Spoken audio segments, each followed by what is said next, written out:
Hello, how are you doing? Welcome back to the channel.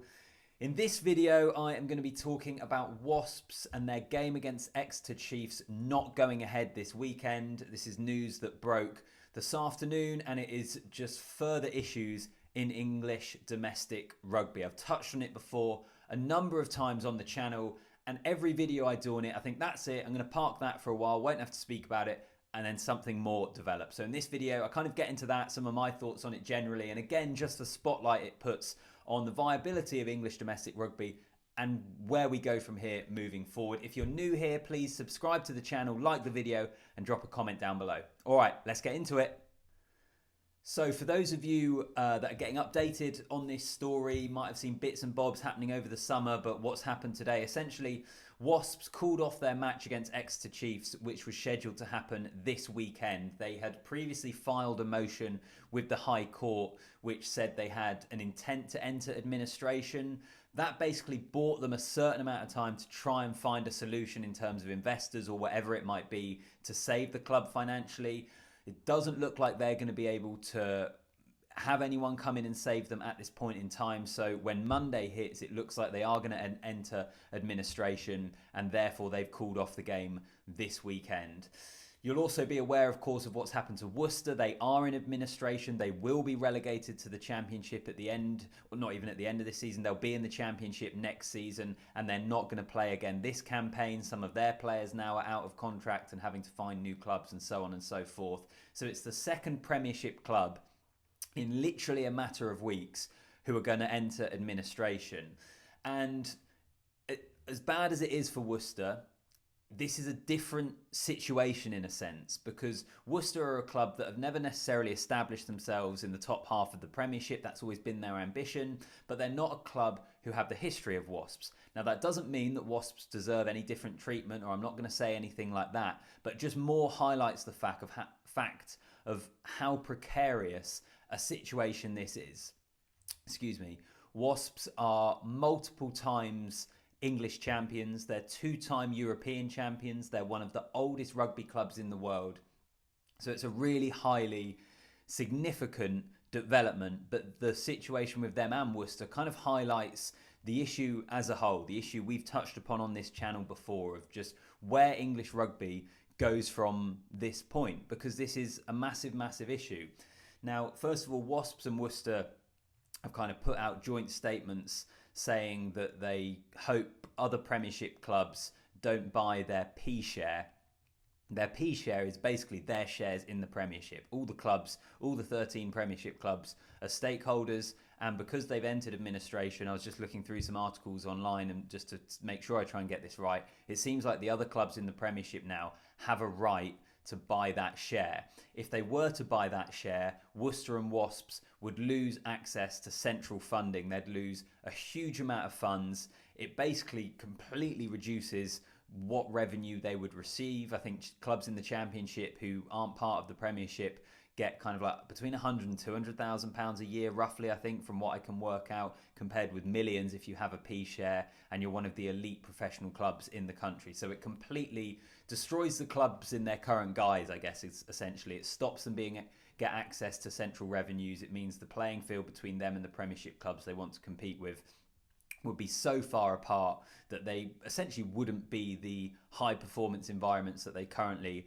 aspire to be. They'd be maybe more like those clubs in the Championship, like an Ealing, for example, where they have aspirations of getting up there and competing in the Premiership, but the playing field is just so far apart at the moment. So the P share is a big bone of contention. And as I say, Wasps and Worcester have released statements, joint statements saying not to take the P share, and this real groundswell of support amongst both sets of supporters that is the case and that they don't lose that, essentially, which I completely understand. And in all honesty, I can't fully work out and decide where I stand on this, because on the one hand, other clubs in the Premiership might say that there has to be some sort of punishment for clubs not being able to foot the bills at the moment, even if it might have been impacted by COVID, which I'm sure did have a big impact, particularly for Wasps, because they're so reliant upon the Ricoh Arena with a casino and hotel, and that kind of be a money-making operation. But is it fair that clubs can get in this position where they're in administration and not be punished? On the other hand, though, is taking the P share a fair punishment? And also, what does it do for the game in England? Because you're essentially giving a bigger slice of the pie to those other clubs, and the game's kind of contracting, isn't it? Because you're going to have less professional clubs in communities and areas that have had them, and we want to grow the game. And John Dobson, the Stormers coach, was really interesting in this, talking about the URC last year, because they're actually still in administration. They won the URC, but their whole process is very different because the South African Rugby Union essentially put them in administration, but that saved the club. Whereas the English model punishes the clubs a lot more because they want it to be a deterrent for clubs overspending and just trying to spend their way to success and knowing they can fall back on administration. So morally, it's quite an interesting discussion to have. I don't necessarily have the answers to that, but I think there are two sides to the argument. So we'll see what happens essentially from this point on. I'd imagine if they do enter administration, the RFU guidelines are that Wasps will be relegated. They'll be next season in the Championship. Let's see if they keep hold of their P share. But it is a situation that is going to continue to develop. Hopefully, I don't really know at this point what's going to happen for the rest of this Premiership season. It makes it really, really messy at happening in the middle of the season because of the fixture list and so on and so forth. So that's a little bit ugly. But the final point that is just kind of constantly bubbling away in the background to all of this, and I mentioned it on the channel in a number of other videos, is the whole system of domestic rugby in England and what this season has shined a massive, massive spotlight on is just the fact that it's not sustainable, is it? And a 13-team Premiership doesn't work. It's a really ridiculous number to try and have a league. Someone always has to have a bye week, which is silly.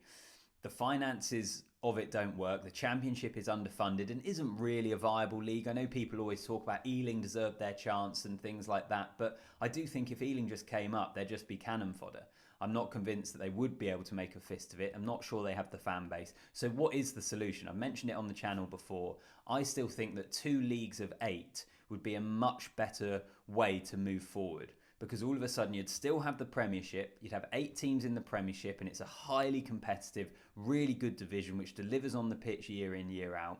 But then all of a sudden you create a genuinely competitive second division.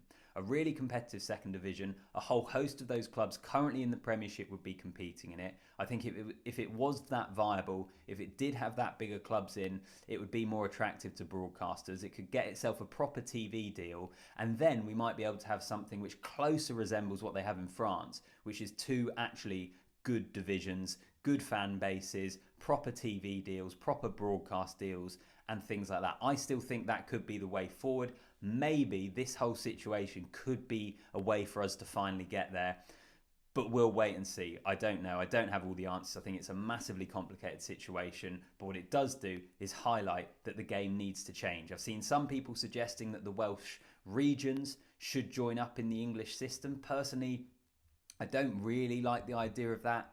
I'm not sure that the Welsh regions would massively add to what we have already in the Premiership. I think the Premiership is almost beyond them. Where I could be in favour of that would be if we looked at combining the whole Northern Hemisphere, which isn't going to happen because France are never going to go for that because they have massive TV deals, massive crowds, their international game is flourishing, they're bringing through good young players, so they have no reason to. But that's the only situation really where I would maybe be in favour of us all joining up the different leagues from the different countries.